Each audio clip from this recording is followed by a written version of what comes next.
এ যেন একই অঙ্গে দুই রূপ। একদিকে যখন রাশিয়া ইউক্রেন যুদ্ধ থামাতে ব্যস্ত ট্রাম্প, তখন যুদ্ধের সাজ লাতিন আমেরিকার দেশ ভেনেজুয়েলাতে। দেশটির কাছে যুদ্ধ জাহাজ মোতায়েন করেছে আমেরিকা।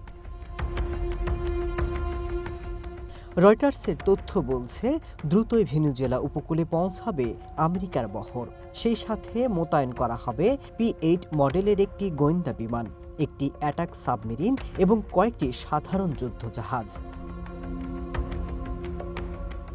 বহুদিন ধরেই সম্পর্কের টানাপোড়েনে ওয়াশিংটন ভেনেজুয়েলা।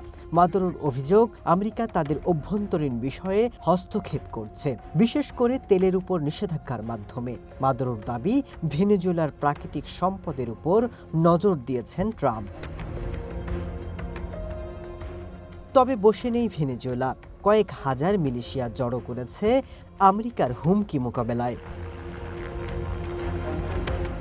সব মিলিয়ে দক্ষিণ ক্যারিবিয়ান অঞ্চলে প্রায় 4,000 নৌসদস্য মোতায়েন করবে ওয়াশিংটন। দেশটির কর্মকর্তারা বলছেন, এই প্রক্রিয়া কয়েক মাস ধরে চলতে পারে। আর এ সময় আমেরিকার বিমান এবং যুদ্ধজাহাজগুলো আন্তর্জাতিক আকাশসীমা এবং জলসীমায় অভিযান চালাবে। সিদ্ধান্ত নেওয়া হলে লক্ষ্যস্থলেও আঘাত হানবে। আমেরিকা বলছে, ভেনেজুয়েলার মাদকের বিস্তার ঠেকাতেই এমন উদ্যোগ। তবে এ বিষয়ে এখনো কোনো মন্তব্য করেনি ভেনেজুয়েলা সরকার।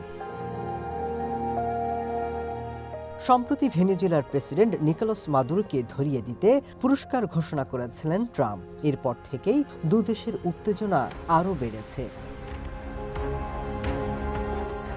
Masud Rana, one news.